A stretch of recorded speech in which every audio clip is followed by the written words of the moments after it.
gentle sound of নমস্কার বন্ধুরা, Priyanka home কিচেনে সকলকে স্বাগত জানাই। তো আজ আমি চলে এসেছি কিন্তু একটি মজাদার রেসিপি নিয়ে। আজ আমি বানাবো দুধ বুন্দি পিঠে। এটি একটি খুবই সহজ রেসিপি, বাড়িতে থাকা উপকরণ দিয়ে তৈরি হয়ে যায়। তো পুরো রেসিপিটা দেখতে থাকো, আমি কিভাবে বানাচ্ছি। আশা করি তোমাদের ভালো লাগবে। চলো রেসিপিটি আরম্ভ করি। তো বুন্দি বানানোর জন্য এখানে আমি নিয়ে নিয়েছি 1 কাপ ময়দা, পরিমাণ মতো নুন দিয়ে দেব, আর এখানে দেব 1 চিমটি বেকিং পাউডার। তো এগুলো একটু শুকনো অবস্থাতে ভালো করে একটু মিশিয়ে নেব। তো এই পিঠেটা খেতে কিন্তু খুবই ভালো লাগে। এই শীতকালে তো পিঠে আমাদের প্রত্যেকটি বাড়িতেই তৈরি হচ্ছে। তো এইভাবে যদি বুন্দি পিঠে বানানো হয়, সকলেই দেখবে খুশি হয়ে যাবে। তো এবারে এখানে অল্প অল্প জল দিয়ে আমি একটা ব্যাটার তৈরি করে নেব। তো বন্ধুরা, আমার রান্নার রেসিপিগুলি তোমাদের যদি ভালো লেগে থাকে তো অবশ্যই আমার চ্যানেলটি সাবস্ক্রাইব করে আমার পাশে থেকো।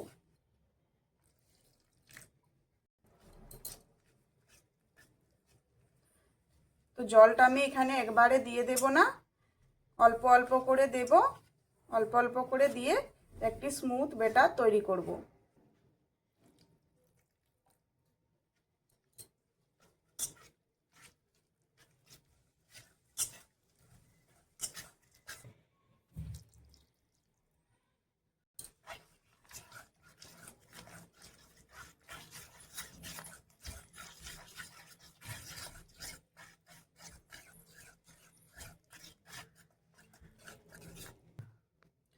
তো এই যে ব্যাটারটা দেখো, এখানে আমার আরো জল লাগবে।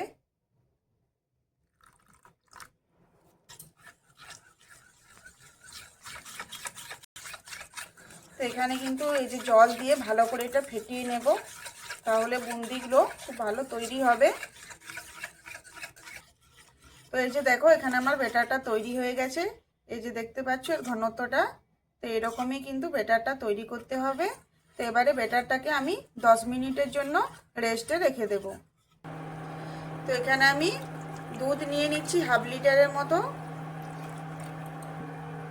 কনডেন্স মিল্ক পাউডার নিয়েছি 1 চামচ, এটা দুধের মধ্যে দিয়ে দেব। তো দুধটা একটু অল্প ঘন করে নেব। এটা একটু ভালো করে মিশিয়ে নেব দুধের মধ্যে। তো এটা দিলে কিন্তু এটার ফ্লেভারটা খুব ভালো আসে, আর একটা কালারও হয় খুব সুন্দর। তো এটা যদি না থাকে এখানে গুঁড়ো দুধও ব্যবহার করতে পারো। তো এখানে কিন্তু দুধটা আমি বেশি ঘন করব না, অল্প ঘন হবে। তো এবারে দুধের মধ্যে দিয়ে দেব 1/2 কাপ চিনি।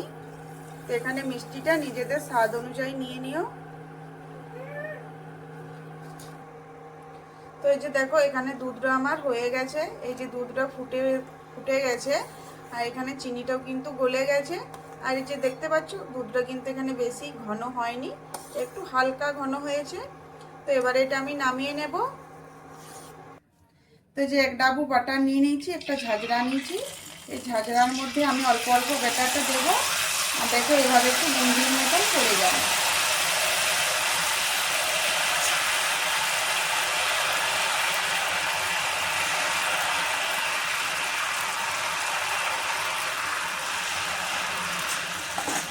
এখানে তেলটা কিন্তু ভালো করে গরম করতে হবে।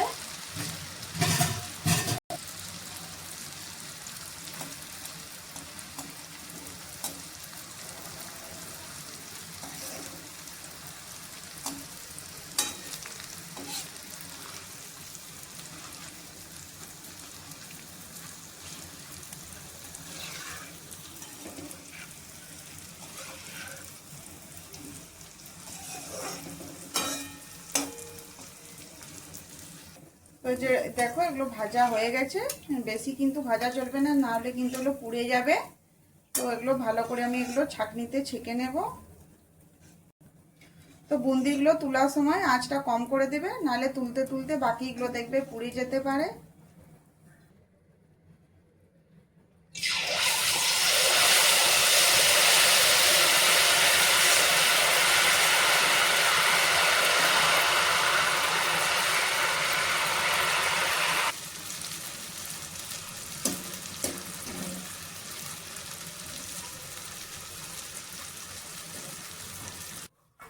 এই যে দেখো এখানে আমি বুন্দিগুলো ভেজে নিয়েছি।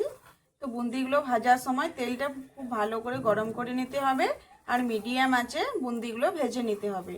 তো বুন্দিগুলো এখানে একটু চ্যাপটা চ্যাপটা হবে, তাহলে কিন্তু এটা খুব ভালো হবে, দুধটা খুব ভালো করে এটা টেনে নেবে। এই যে দেখো এখানে আমার মালাইটা খুব সুন্দর তৈরি হয়ে গেছে, দুধের যে মালাইটা আমি তৈরি করে রেখেছিলাম। তো এবারে এই মালাইয়ের মধ্যে বুন্দিগুলো আমি দিয়ে দেব।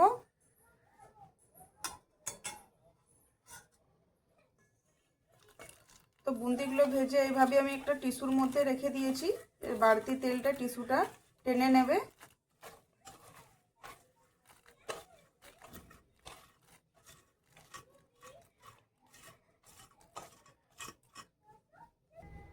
তো এই যে দেখো বুন্দিগুলো আমি সব দুধের মধ্যে দিয়ে দিয়েছি।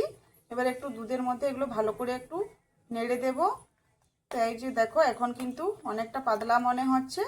তো এটা কিন্তু আমি 15 থেকে 20 মিনিটের জন্য এভাবে রেখে দেব, তাহলেই দেখবে বুন্দিটা খুব ভালো করে এই দুধটা টেনে নেবে আর বুন্দিগুলো ফুলে উঠবে। তো এই যে দেখো 15 থেকে 20 মিনিট আমি এটা রেখে দিয়েছিলাম দুধের মধ্যে। তো দেখো তখন কত দুধটা পাতলা ছিল আর এখন কতটা সুন্দর গাঢ় হয়ে গেছে। তো বুন্দিগুলো পুরো দুধটা টেনে নিয়েছে। তো আর এটা খেতে কিন্তু খুবই ভালো লাগে, এটা দেখতে যতটা সুন্দর লাগছে এটা খেতেও খুব সুস্বাদু হয়। তো বন্ধুরা আজকের এই রেসিপি কেমন লাগলো অবশ্যই কমেন্ট করে জানাবে। আর যদি ভালো লেগে থাকে তো আমার চ্যানেলটা সাবস্ক্রাইব করে দিও। ভালো থেকো, সুস্থ থেকো, আরও আসছি এরকম মজার মজার রেসিপি নিয়ে।